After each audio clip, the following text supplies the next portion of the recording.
नमस्कार दोस्तों, मैं बालाजी एजुकेटर अशोक कुमार प्रजापति आप लोगों का एक न्यू वीडियो में हार्दिक स्वागत करता हूं। जैसा कि पता है कि मैं इस समय एमपी टेट वर्ग के साथ साथ नीट पीएचडी साथ में पैरामेडिकल स्टाफ चाहे बीएमएलटी डीएमएलटी या ओटी टेक्नीशियन सबके लिए मैं आप लोगों की क्लास ले रहा हूं। तो आप लोग कुछ वीडियो लंबी हो जाती है उसको भी देखा करें और अंत तक देखा करें, है ना। तो ज़्यादा समय नहीं लगाते हुए मैं चलते हैं टॉपिक की ओर। आज हम ह्यूमन डाइजेस्टिव सिस्टम मनुष्य के पाचन तंत्र का लेक्चर थर्ड है और इसके पहले हमने 2 लेक्चर डाल चुके हैं। क्योंकि डाइजेस्टिव सिस्टम बहुत बड़ा टॉपिक है इसलिए एक लेक्चर में पढ़ाना बहुत मुश्किल होता है ना।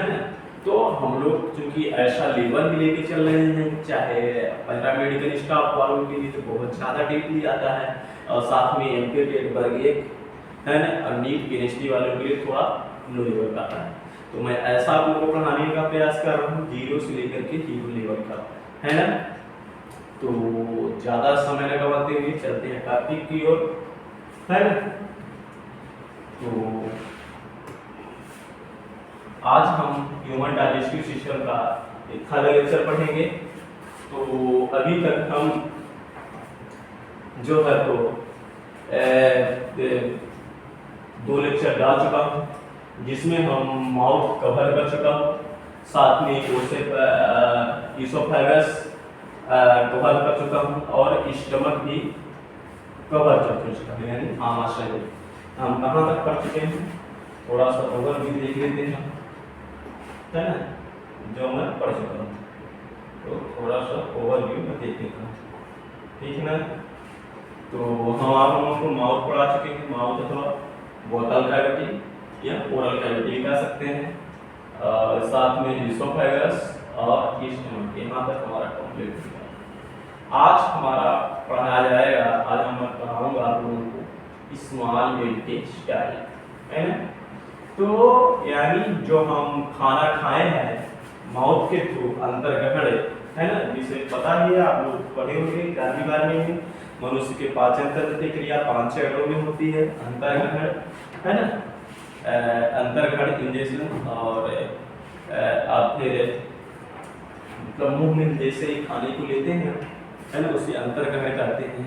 अंतर्ग्रहण फिर पाचन फिर डाइजेशन मतलब फिर डाइजेशन के बाद अवशोषण जिसे हम अब्जॉर्प्शन कहते हैं, अवशोषण के बाद फिर अब्जॉर्प्शन और फिर परिक्षेपण, मतलब जो हमारा वेस्ट मटेरियल है अनपीओडी पदार्थ है उसको शरीर से बाहर निकालना, है ना। तो हमने स्टमक तक पढ़ चुके हैं। आज हम पढ़ेंगे आप लोगों को स्मॉल इंटेस्टाइन, है ना, ठीक है, स्मॉल इंटेस्टाइन। तो जैसा ही पता है कि पाचन हमारा कहाँ से स्टार्ट हो जाता है, माउथ से स्टार्ट हो जाती है। माउथ में कुछ है ना, कुछ मैकेनिकल और केमिकल दोनों पाचन स्टार्ट हो जाते हैं क्योंकि उसमें सिलेक्ट है ना।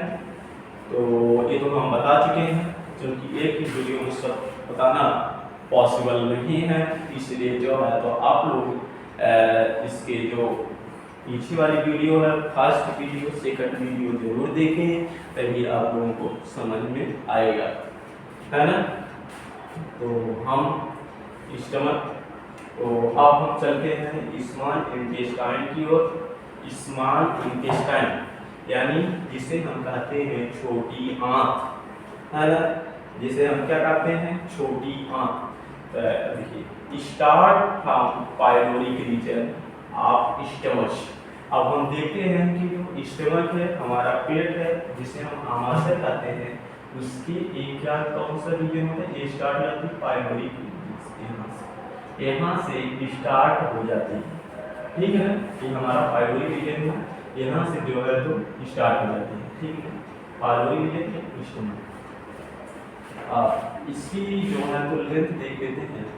तो लेंथ 6 मीटर है, इसकी लेंथ जो है अब सभी में थोड़ा सा ज़्यादा, ये जो डाटा है तो थोड़ा अधिक थोड़ा कम मिल सकता है, लेकिन वो अप्रॉक्स जो है एम एवरेज लेंथ इसकी 6 मीटर होती है और डायामीटर 1 इंच होती है।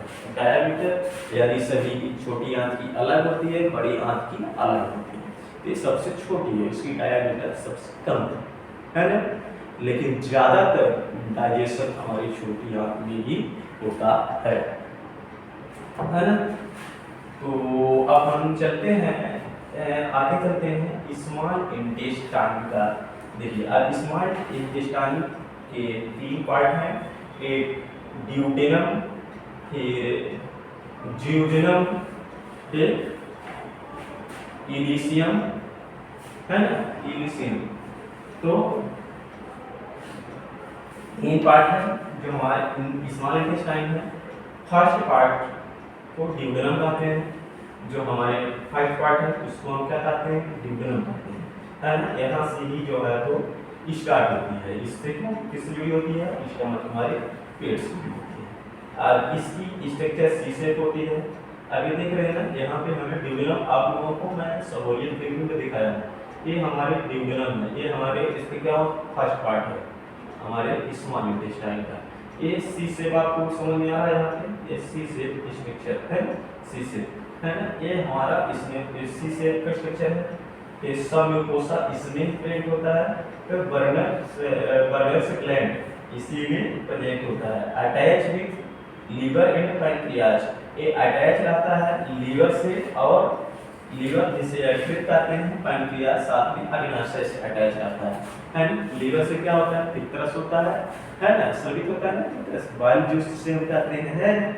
तो ये चूंकि बाइल जूस अग्नाशय की एक पैंक्रियाज बहुत बड़ा टॉपिक है, साथ में लीवर बहुत बड़ा टॉपिक है, इसकी हम आप लोगों को अलग से वीडियो बना करके हम बताएंगे आप लोगों को, है ना, क्योंकि एक ही वीडियो में पॉसिबल नहीं है बताना, है ना।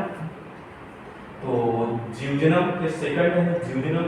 अब ज्यूडेनम हम देख लेते हैं कहाँ पे है ज्यूडेनम, ये देखिए यहाँ पे दिख रहा है आप लोगों को, ये ज्यूडेनम का पार्ट है, यहाँ से लेकर के ये ज्यूडेनम, ठीक है ना, ये सेकंड पार्ट है ज्यूडेनम, ठीक है ना, ये हमारे स्ट्रक्चर दिखाई दे रहा है ज्यूडेनम, ये सेकंड पार्ट है, ठीक है ना, ये ज्यूडेनम है ना। ये क्या है, मिडिल पार्ट है, ये हमारी स्मॉल इंटेस्टाइन का मध्य पार्ट है ना। इसमें इंटेस्टाइन में कौन सा पार्ट है, मध्य पार्ट है, ठीक है ना। फिर है इलियम। अब इलियम कहाँ पे है, इलियम ये देखिए, इलियम दिखाई दे रहा है, इलियम लगभग हमारा एंड पार्ट है, जहाँ से हमारी जो है तो स्टार्ट होगी इलियम, ये हमारा इलियम, ठीक है, इलियम एंड पार्ट है ना। कंटिन्यू विद लार्ज इंटेस्टाइन, यहाँ से जो है तो क्या हो जाती है, यहाँ से लार्ज इंटेस्टाइन, यहाँ से बड़ी आंत जो है तो स्टार्ट हो जाती है। तो ड्यूडेनम जो है हमारा पेट से कनेक्ट होता है, स्टमक यानी आमाशय से, है ना, स्टमक से हो रहा है, लेकिन किंग जो है हो रहा है इलियम पर, इलियम मिड पार्ट है, यहाँ से बड़ी आंत जो है तो वो हो जा रही है ना। तो बड़ी आंत का डायमीटर ज़्यादा होता है, छोटी आंत का डायमीटर कम होता है ना। तो अब हम चलते हैं, तो कंटिन्यू विद लार्ज इंटेस्टाइन, यहाँ से फिर विटामिन B12 का अब्जॉर्प्शन। अब विटामिन B12 का जो अब्जॉर्प्शन है, जो हमारे विटामिन B12 है, उसका अब्जॉर्प्शन हमारे छोटी आंत के इन पार्ट से होता है ना। जो हम विटामिन B12 खाते हैं तो उसका अब्जॉर्प्शन यानी हमारे ब्लड में कहाँ से मिल रही है, यहाँ से मिल रही है ना। विटामिन B12 का अब्जॉर्प्शन कंटिन्यू इन पार्ट यहाँ से हो रहा है, ठीक है ना। तो ये रही हमारी छोटी आंत की जानकारी। अब हम आगे चलते हैं, आई होप कि आप लोगों को इतना समझा पाए। आप देखिए इंटेस्टाइन, जो हमारी छोटी आंत होती है उसमें बहुत सारी ग्लैंड होती है ना। अगर उसकी हम एनाटॉमी को देखें तो हमारी छोटी आंत जो है इस तरह से दिखाई देती है, ठीक है ना। देखिए इसमें जो है तो छोटी छोटी विलाई प्रेजेंट होती है और इसके ऊपर माइक्रो विलाई होती है, इंटेस्टाइनल, इसका स्वरूप इंटेस्टाइनल जूस है ना। यहाँ पे इंटेस्टाइनल जूस जो है तो सही समझ में आ रहा है आप लोगों को? समझ में आ रहा है, ठीक है ना। ऐसे उम्मीद करता हूँ कि आप लोगों को समझ में जरूर आ रहा होगा, ठीक है ना। तो इंक्रीज सरफेस एरिया, विलाई क्या करती है? इंक्रीज करती है, इंक्रीज सरफेस एरिया को इंक्रीज करती है ना। अब देखिए यहाँ पे म्यूकेसा लेयर है, म्यूकोसा लेयर दिख रहा है आप लोगों को। यहाँ पे जो है तो विलाई, यानी जो ये स्ट्रक्चर दिख रहा है ना, ऐसे ऐसे, ये क्या है? विलाई है ना। इसी के ऊपर मतलब यहाँ पे ये विलाई है, ठीक ना। एक जगह ऐसे विलाई है और इसके ऊपर ही ऐसे ऐसे मान लीजिए यहाँ पे दिखाई दे रहा है, मैं बता रहा हूँ ऐसे एक यहाँ पे माइक्रो विलाई होती है, ठीक है ना। माइक्रो विलाई होती है। अब देखिए यहाँ पे आप लोगों को दिख रहा है लेट, यहाँ पे जो है समझ में आ रहा है आप लोगों को? लेस्टियल है ना, लेटियल, ये दिख रहा है ना कि लेटियल है। लेटियल जो है तो लिम्फेटिक वेसल्स में ओपन होते हैं, ठीक है ना। लिम्फेटिक जो वेसल्स है यहाँ पे ज़्यादा के ओपन हो जाते हैं। अब लिम्फेटिक सिस्टम क्या है, हम आप लोगों को एक वीडियो बना चुके हैं यहाँ लेनी, तो उस वीडियो को जो अगर ना देखूँ आप पहले वो वीडियो लिम्फेटिक सिस्टम की देख लीजिए।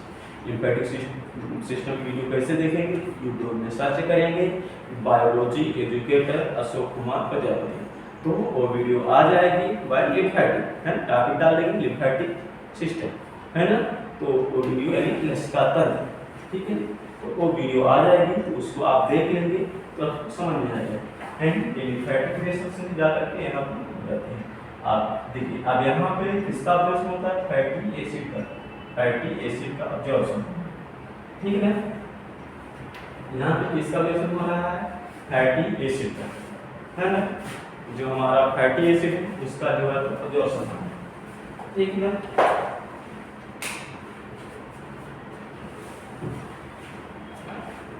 तो यहाँ पे चल रहे थे फैटी एसिड का ऑब्जर्वेशन यहाँ पे हो रहा है, ठीक है। अब यहाँ पे आप दिख रहा है गोबलेट सेल, ये गोबलेट सेल दिख रही है आप लोगों को। गोबलेट सेल का क्या काम होता है? म्यूकोसा, म्यूकस, इसका कुछ काम नहीं होता, ये म्यूकस का श्रवण करते हैं है ना। म्यूकस क्या है? आप लोगों में पता है म्यूकस एक चिकना पदार्थ होता है ना। आप सपोर्ट है कुछ ना देखे हो, जब आपको जुकाम हुई हो तो जिसमें छींकते हैं, छींकन होता है ना, चिकना चिकना निस्सा पदार्थ, उसी को हम क्या करते हैं? म्यूकस करते हैं। तो म्यूकस ज़्यादा कुछ नहीं, भोजन को सरकने में जो है तो है ना चिकनाहट प्रदान करता है और कुछ नहीं है ना। तो ये म्यूकस है, ये हमारी आर्टरी है ना। कुछ भोजन जो तत्व यहाँ आर्टरी में मिल जाते हैं। एक कैपिलरी है ना, एक कैपिलरी है। अब जो ट्यूब सेल्स है ये हमारे है ना। देखिए लिम्फेटिक वेसल्स में फैटी एसिड का हो रहा है। ड्यूडेनल ग्लैंड है, ड्यूडेनम ग्लैंड है। एक क्या है? मस्कुलरी म्यूकोसा है, मस्कुलरी म्यूकोसा। इसी का जो है तो हमने ऐसे पूरा फोटो बना लिया है ताकि समझ जाए। ये इंटेस्टाइनल क्रिप्ट है, या इसे क्रिप्ट आप लीवर कोन करते हैं एंड ये क्या करती है? Secret intestinal secret intestinal juice, intestinal juice का सीक्रेशन यहीं से होता है। समझ में आ गया है? तो मैं ऐसी उम्मीद करता हूँ कि आप लोगों को ये समझ में आ गया होगा, है ना। तो हम आगे चलते हैं।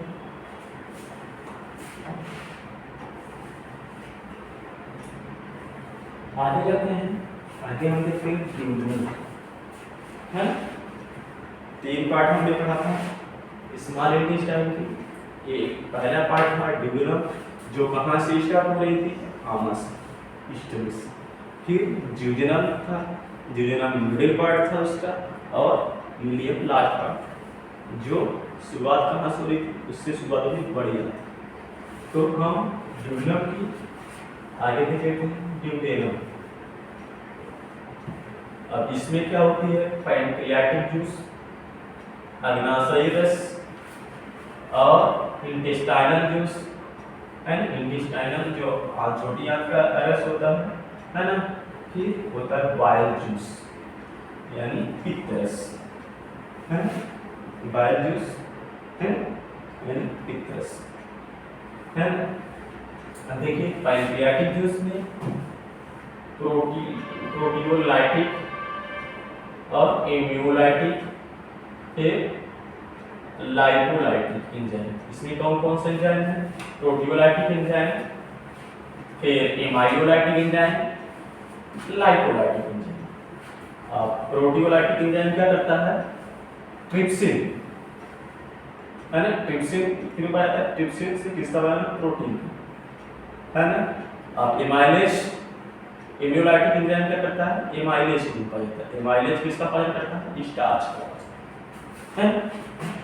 तो यार देखिए सीधा समझा है, हम मुझे भी क्या है, कार्बोहाइड्रेट लेते हैं, प्रोटीन लेते हैं, है ना, और विटामिन लेते हैं, साथ में फैट लेते हैं, है ना, और लेते हैं, पानी भी पीते हैं, लेकिन पानी और विटामिन और वाटर, विटामिन और मिनरल्स का पाचन हमारे शरीर में नहीं होता, इसको सीधे अब्जॉर्ब कर लिया जाता है।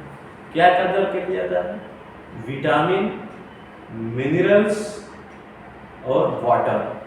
पाचन किसका होता है, कार्बोहाइड्रेट, प्रोटीन और fat,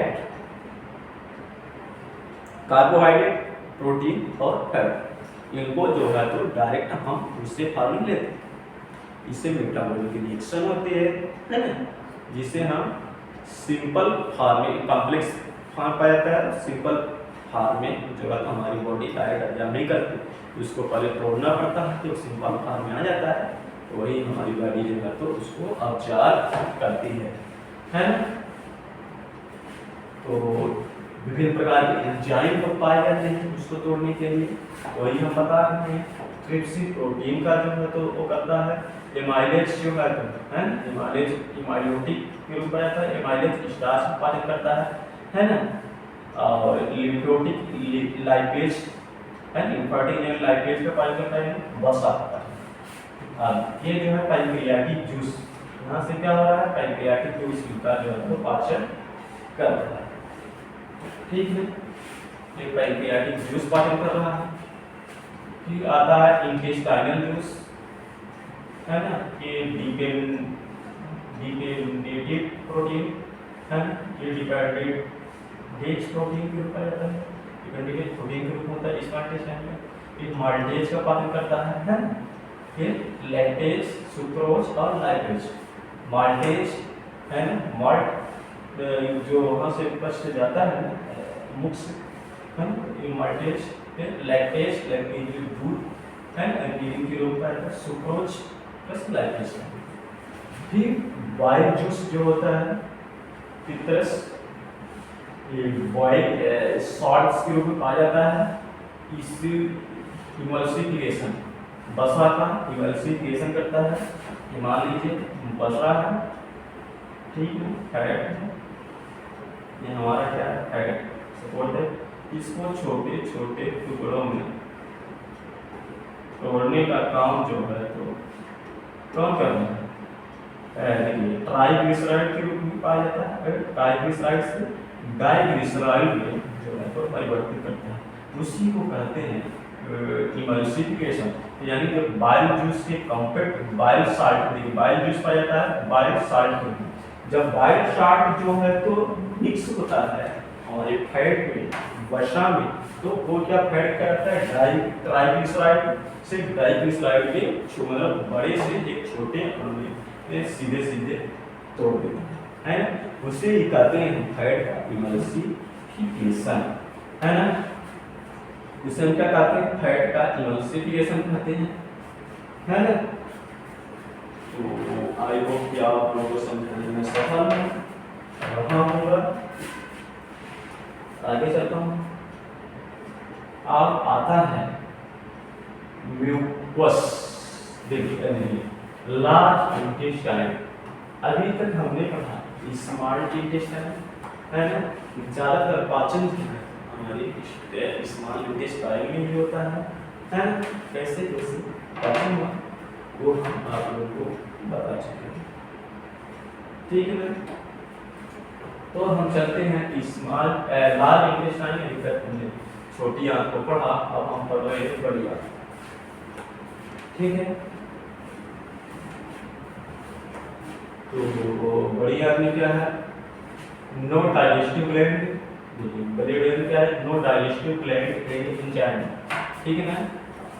no digestive gland and enzyme, यानी बड़ी आंत में ना तो कोई डाइजेस्टिव पाचन ग्रंथि पाई जाती है और ना ही एंजाइम पाई, है ना।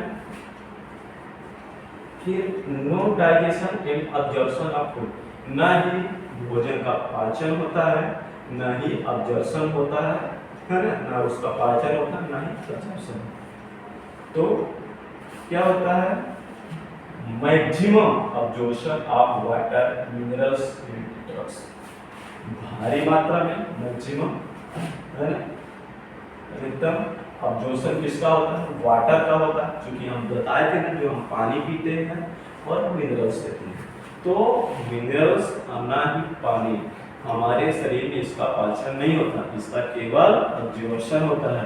तो बड़ी आंत में भारी मात्रा में पानी और मिनरल्स का अब्जॉर्प्शन होता है, साथ में ड्रग्स जो हम दवाइयाँ मेडिसिन खाते हैं उसका भी अब्जॉर्प्शन बड़ी आंत में होता है, ठीक है ना। उसका पाचन तो मुंह में होता है ना तो पेट में, उसका सीधे अब्जॉर्प्शन हो जाता है बड़ी आंत के थ्रू, ठीक है। और साथ में हाउस ऑफ बैक्टीरिया, साथ में क्या है, बैक्टीरिया की हाउस है, इसमें बड़ी आंत में बैक्टीरिया का घर कहा जाता है, इसमें बहुत सारी बैक्टीरिया रहते हैं, तो स्पेशली रूप से कौन सी बैक्टीरिया आती है, ई कोलाई है ना। ये जो है तो हमारे शरीर के लिए हार्मफुल नहीं होती है ना, ये हमारे शरीर के लिए अनुपयोगी नहीं होती है, ये हमारे शरीर के लिए क्या होती है, उपयोगी होती है। तो आप लोग समझ में आ रहा है कौन सी बैक्टीरिया होती है, ई कोलाई होती है, ई कोलाई, ठीक है ना। देखिए ई कोलाई क्या करती है, विटामिन के और विटामिन बी12 का पाचन अब्जॉर्प्शन है, ये क्या बनाती है, विटामिन के और विटामिन बी12, है ना। ये हमारे शरीर के लिए क्या होती है बैक्टीरिया, फायदेमंद है। सभी बैक्टीरिया नहीं फायदेमंद होती, लेकिन जो ये ई कोलाई पाई जा रही है ये क्या होती है, फायदेमंद होती है, ठीक है। अब देखिए लार्ज इंटेस्टाइन के भी हम पार्ट देख लेते हैं, ठीक है। अभी तक हमने छोटी आंत की पार्ट देखा, अब बड़ी आंत के मेनू में तो पार्ट देख लेते हैं। पहला है सीकम, ठीक है, कॉलन, ठीक है, रेक्टम, ठीक है ना। अटैच सीकम बर्बिफार अपेंडिक्स, सीकम जो है हमारे बर्बिफार अपेंडिक्स से जो है तो अटैच है। सीकम आप लोगों को दिख रहा है, ये हमारा सीकम, ठीक है। बर्बिफार अपेंडिक्स दिख रही है आप लोगों को, नहीं दिख रही है, यहाँ पे दिख रही है, ये हमारा जो है तो क्या है, बर्बिफार अपेंडिक्स, ये अपेंडिक्स है ना, सीकम दिख रहा है आप लोगों को, ये सीकम, ये किससे अटैच है, ये सीकम, ठीक है, सीकम समझ में आ रहा है आपको कैसे दिखती है,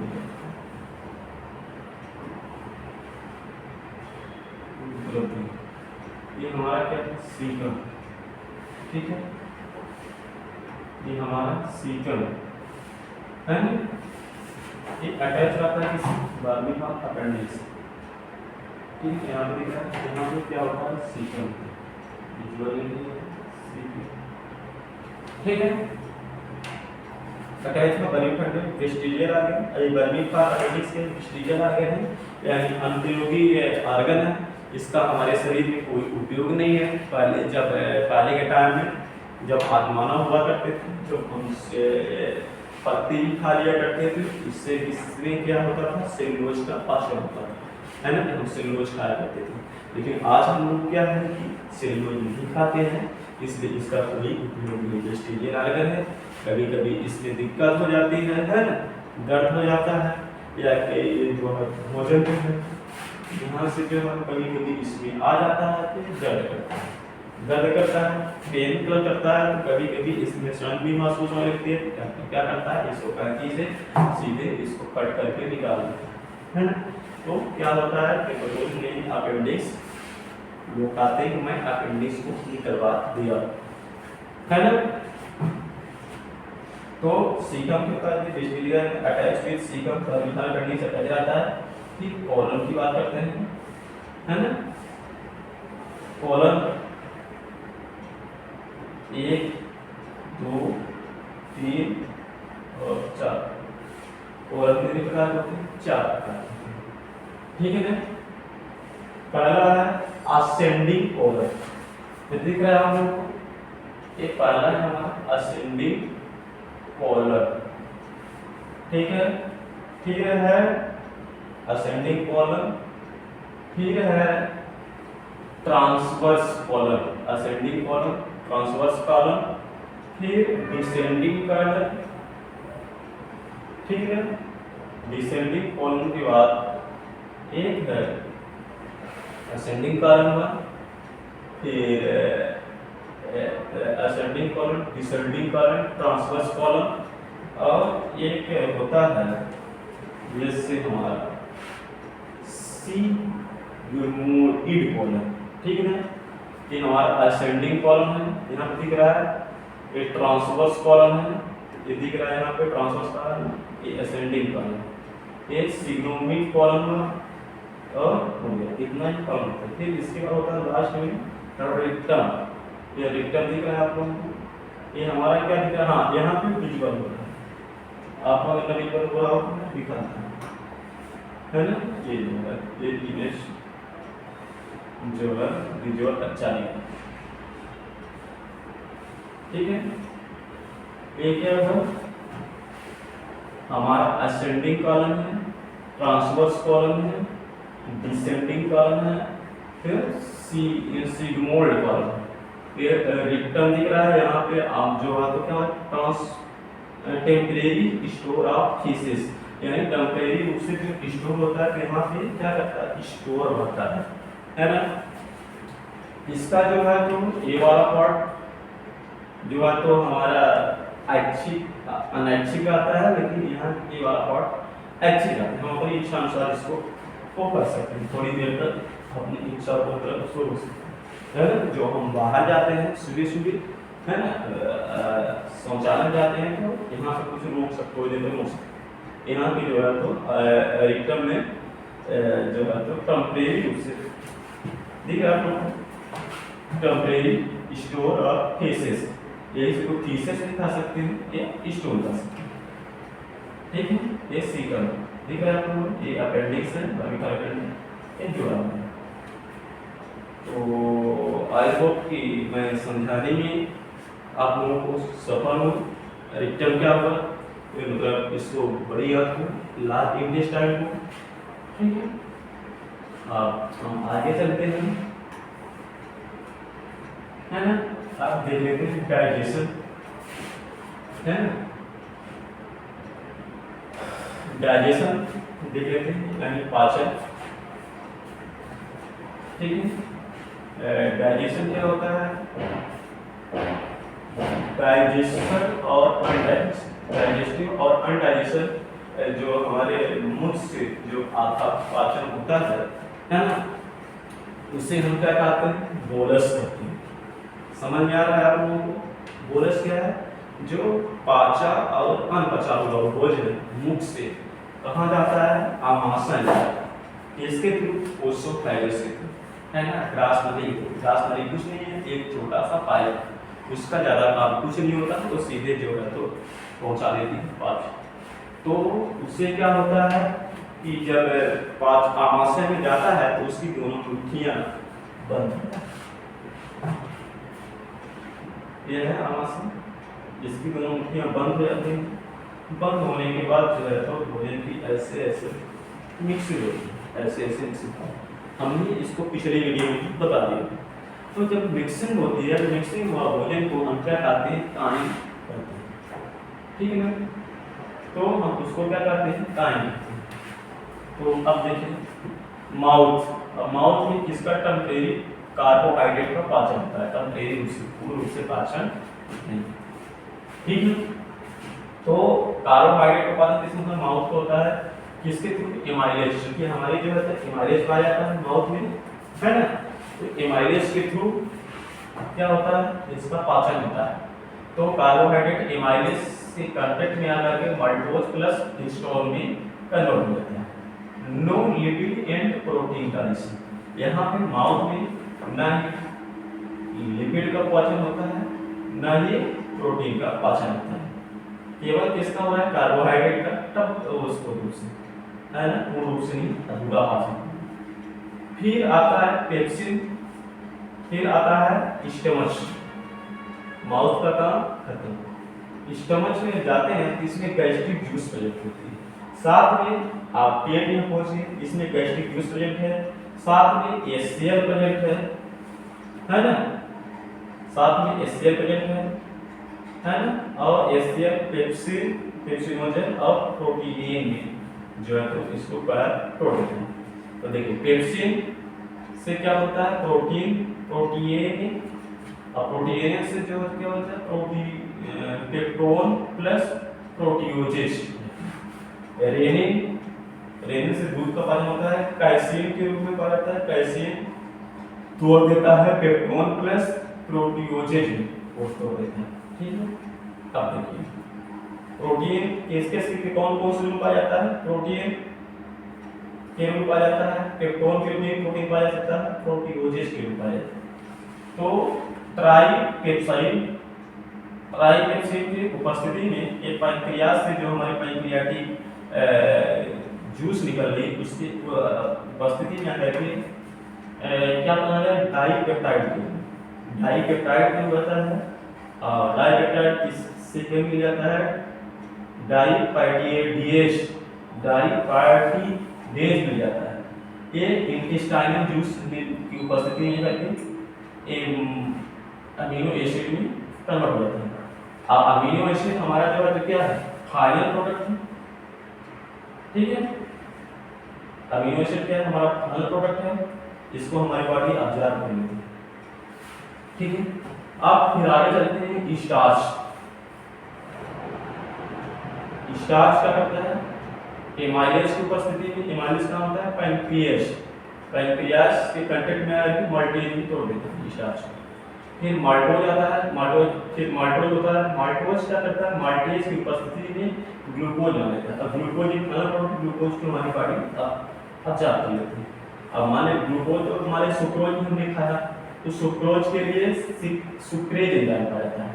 सुक्रेज एंजाइम उपस्थिति में ग्लूकोज प्लस फ्रक्टोज में, ये सुक्रोज जो है सुक्रेज की उपस्थिति में ग्लूकोज प्लस फ्रक्टोज में तोड़ देती है। फिर आता है लैक्टेज, लैक्टोज है ना, लैक्टेज की उपस्थिति में ग्लूकोज प्लस गैल्यूकोज में तोड़ देती है ना। ये क्या, किसके फॉर्म में कौन एंजाइम तोड़ रहा है, वही है। अब देखिए अब आते हैं इंटेस्टाइन। इंटेस्टाइन में प्रोटियोलाइटिक पढ़ चुके हैं, एमाइलोलाइटिक और लाइपोलाइटिक। लाइपोलाइटिक बाइल जूस प्रेजेंट होता है, इससे क्या है, वसा का इमल्सिफिकेशन होता है ना।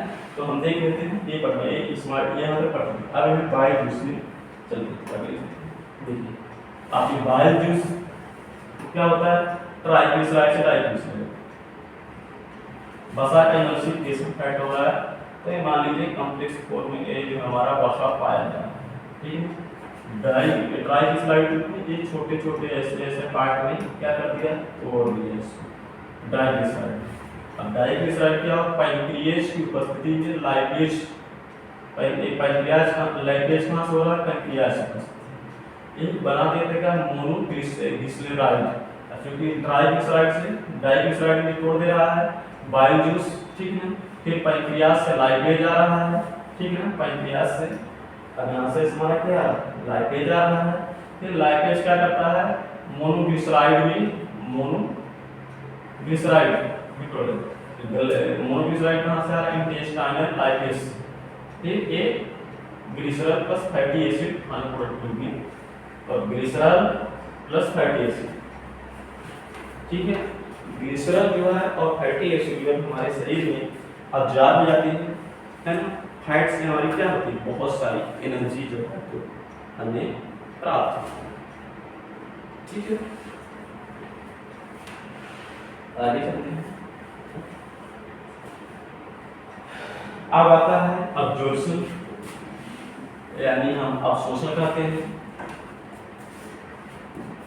देखिए कार्बोहाइड्रेट प्रोटीन ये सबसे सीधे किसमें होता है, ब्लड में। लाइपेज लेक्टिलर और विलाई में, जो हम विलाई पढ़े ना, विलाई में क्या होता है, होती है माइक्रो विलाई भी पढ़े, उसके बाद में ये हो जाता है, ठीक है। लाइपेज का बारे में लाइपेज हम आप लोगों को ही बता सकते हैं, ठीक है ना।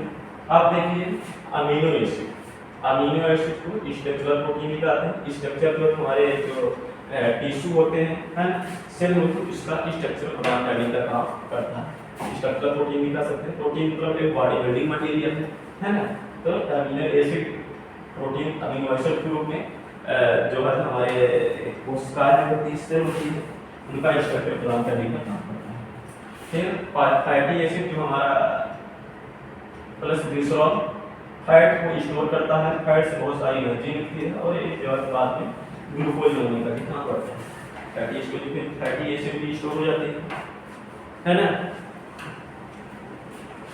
ये ग्लूकोज एनर्जी स्टोर करता है, एनर्जी जो भी स्टोर हो जाता है, उससे बहुत से जो हम कार्य करते हैं, है ना, वो कुछ भी काम करते हैं, वो एनर्जी हमको कहाँ से आ जाती है, ग्लूकोज से, है ना। एनर्जी जो है तो आ रही है, किससे एनर्जी आ रही है, ग्लूकोज से, ठीक है ना। कार्बोहाइड्रेट हो गया, प्रोटीन हो गया, यानी हम साफ माउस से हमने खाया खाना, तो वहां से हमें सलाइवरी ग्लैंड मिली। फिर ईसोफेगस में कुछ नहीं है, सीधे पाइप है ना, कि स्टमक में गया, वो पैंक्रियाज में गया, है ना, गॉल ब्लैडर यहाँ से गॉल ब्लैडर में गया, है ना। पित्तरस यहाँ पे होता है, पित्तरस जिसे कहते हैं, है ना, इससे जो पित्तरस पथुरा वो होता है। फिर लीवर में, है ना, लीवर बहुत बड़ा टॉपिक है, तो इसके बारे में हम अलग से वीडियो बनाएंगे। लीवर और अग्नाशय पैंक्रियाज, इसके बारे में हम अलग से वीडियो बनाएंगे। लीवर एक बहुत बड़ा टॉपिक है, फिर पैंक्रियाज के बारे में बताता हूँ इसकी वीडियो में पॉसिबल। अब देखिए हम देख लेते हैं डाइजेस्टिव एंजाइम, ठीक है ना। क्या है, डाइजेस्टिव एंजाइम ऑफ इंट्रिकस, ठीक है। आप लोगों को विजुअल हो रहा होगा। अब देखिए एंजाइम क्या है, रेप्टिडेज सब्सटेंट क्या कर रहा है, पेप्टाइड्स को तोड़ रहा है। एंड प्रोटेक्ट एंजाइम रेप्टिडेज जो है तो पेप्टाइड को क्या कर रहा है, उसकी उपस्थिति में आकर के पेप्टिडेज की उपस्थिति में आकर के पेप्टिडेज है ना, पेप्टिडेज किसको, एंजाइम जो है पेप्टिडेज पेप्टाइड को पेप्टाइड को किसने तोड़ रहा है, अमीनो एसिड में। एंड प्रोडक्ट क्या बन रहा है, अमीनो एसिड। पूरा क्लास निकल लेते हैं, ठीक है। ये एंजाइम पेप्टिडेज इसके इस एंजाइम पेप्टिडेज लार्ज प्रोडक्ट क्या बना है, अमीनो एसिड। फिर एंजाइम है सुक्रेज, अभी पढ़ा रहे हैं। सुक्रेज क्या करता है, एंजाइम सुक्रोज को, जब सुक्रेज की उपस्थिति संपर्क में आता है तो क्या बन जाता है, fructose and glucose and product बनता है। इसको जो है तुम्हारी बॉडी अब्जॉर्ब कर लेती है। फिर मल्टेज जो है एंजाइम है माल्टोज को क्या करती है, अभी बता रहा था माल्टोज को क्या करती है, ग्लूकोज माल्टोज को जो है तो ग्लूकोज में कन्वर्ट कर देती है। जैसे ही माल्टेज के संपर्क में आता है किसमें कन्वर्ट होता है, ग्लूकोज में। फिर होता है लैक्टेज किसको कन्वर्ट करता है, लैक्टोज को। ठीक है, लैक्टोज को ये गैलेक्टोज और ग्लूकोज में कन्वर्ट करता है ना। लैक्टेज क्या होता है, एंजाइम इसका पाचन कर रहा है, लैक्टोज का किसमें कन्वर्ट करना है, गैलेक्टोज एंड ग्लूकोज में। फिर डेक्स्ट्रीनेज एंजाइम का नाम है डेक्स्ट्रीनेज, डेक्स्ट्रीन माल्टेज एंड माल्टेरिज का क्या करता है, पाचन करता है, क्या हो जाता है, ग्लूकोज बना देता है। अब ग्लूकोज और हमारे एनर्जी ग्लूकोज हो जाता है। फिर इंटेस्टाइनल लाइपेज एंजाइम है, इंटेस्टाइन से हमारे छोटी आंत से हमारे प्रेजेंट होता है। ठीक है, आंत में ये छोटी आंत में आता है। फिर ट्राइग्लिसराइड को क्या करता है, ट्राइग्लिसराइड को जो होता है ट्राइग्लिसराइड को फैटी एसिड में कन्वर्ट कर देता है। ठीक है, ये रहा। चलते हैं आगे। देखिए लगभग जो है तुम्हारा पाचन जो है तो कंप्लीट हो। ठीक है, पाचन तंत्र यानी हम यहाँ से खाए और यहाँ सलाइवरी ग्लैंड मिली और यहाँ इसोफेगस से थ्रू यहाँ पाचन में आया, यहाँ से गॉल ब्लैडर मिला, लीवर से होते हुए जो है तो गॉल ब्लैडर से क्या हुआ, पित्तरस मिला, पैंक्रियास से एंजाइम मिले और यहाँ से होते हुए सब भोजन आ गया हमारे आमाशय में। यहाँ जिसको हम कायम कर दिए है ना। बोलस के रूप में भोजन कहाँ आ गया, पेट में आ गया। बोलस क्या है, डाइजेस्टिव फूड और अनडाइजेस्टिव फूड। आधा पचा हुआ भोजन, आधा क्योंकि मुख में हमारे क्या हो जाता है, पाचन स्टार्ट हो जाता है ना। उसमें सलाइवरी ग्लैंड पाई जाती है बहुत सारी, है ना, सलाइवरी ग्लैंड पाई जाती है और सलाइवरी ग्लैंड क्या करती है, मिक्स होने के बाद उसमें क्योंकि मुख में मैकेनिकल और केमिकल पाचन दोनों स्टार्ट है। उससे हम क्या कहते थे, मोलस सीधे आ जाता आमाशय में, आमाशय की दोनों दीवारें ऐसे बंद हो जाती थी, फिर ऐसे मिक्सिंग को हम क्या कहते हैं, कायम। ठीक है, कायम कहते हैं। आप हमारा पाचन जो है तो रूप से खत्म हुआ। अब क्या बोलना है लास्ट टॉपिक में, डिसऑर्डर्स ऑफ डाइजेस्टिव सिस्टम। अब मान लीजिए कोई डिसऑर्डर्स आ जाए, ठीक है ना, तो जब डिसऑर्डर आ जाएगा कि तो हमारा हम अभी तक जो पढ़े थे क्या पढ़े, एनाटॉमी फिजियोलॉजी पाचन पढ़े है ना। एनाटॉमी फिजियोलॉजी अंतर्गमन से लेकर के अवशोषण अब्जॉर्प्शन तक लास्ट में हम जो है तो एनएस के थ्रू क्या कर दिए उसको, यहाँ से हमने खाया और खाने के बाद यहाँ से लेकर के यहाँ पाचन हुआ, यहाँ से लेकर के वर्मिकल अपेंडिक्स भी रही और यहाँ से हम स्टोर पर थोड़ा है ना कुछ टाइम के लिए, फिर यहाँ एनएस के थ्रू बाहर आया है ना, जो स्टूल के थ्रू है ना बाहर करते हैं शरीर से बाहर, जो वेस्ट पदार्थ था शरीर से बाहर हो गया। ठीक है, अब हम इस अगर आप क्या करें, डिसऑर्डर ऑफ डाइजेस्टिव सिस्टम यानी क्या डिसऑर्डर्स हो सकते हैं। अब मान लीजिए अभी तक जो हमने पढ़ा कि एक स्वस्थ शरीर था, विवेक था, स्वस्थ था, हेल्दी था, उसके जो खाना खा रहा था वो आसानी से पच रहा था और आसानी से बाहर जा रहा है ना, जो खाना खाया बाहर जा रहा। अब मान लीजिए कोई डिसऑर्डर्स आ जाए है ना, जो कि हम पैरामेडिकल स्टाफ में पढ़ रहे हैं, क्योंकि जो है तो पहले एनाटॉमी फिजियोलॉजी जो हम पढ़े कि स्वस्थ शरीर में क्या क्या होता है, फिर कोई डिसऑर्डर हो जाता है, उसका कारण क्या है ना, कैसे उसको हम ट्रीटमेंट करेंगे, तो कैसे वो जो है तो सुधरेगा, कैसे उसको ठीक कर सकते हैं है ना। तो डिसऑर्डर के बारे में हम अच्छे से आगे ही वीडियो बनाएंगे, तो बताएंगे, थोड़ा सा इसको जो है तो पढ़ लेते हैं। आगे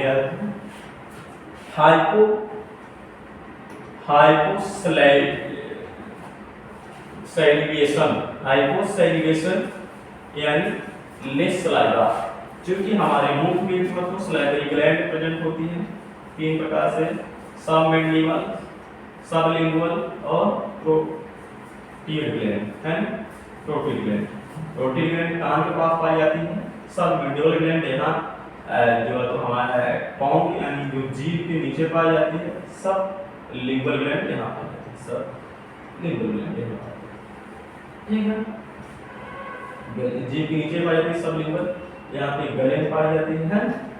तो क्या होगा, मान ली कोई डिश होएगा हाइपोसलाइवेशन, हाइपर मतलब डिश यानी कम प्यास बन रहा है, लार जो है तो लार ग्रंथियां जो है तो कम सलाइवा का पाचन मतलब वो करते हैं, कम जो है सलाइवा बन रहा है हमारे मुंह में। तो कम सलाइवा की स्थिति में क्या क्या होगा देख लेते हैं। ड्राई माउथ, हमारा जो मुंह है तो क्या हो जाएगा, सूख जाएगा, है ना, ड्राई हो जाएगा। केस क्या हो सकते हैं, कब ऐसा हो सकता है, केस देख लेते हैं। ठीक है ना,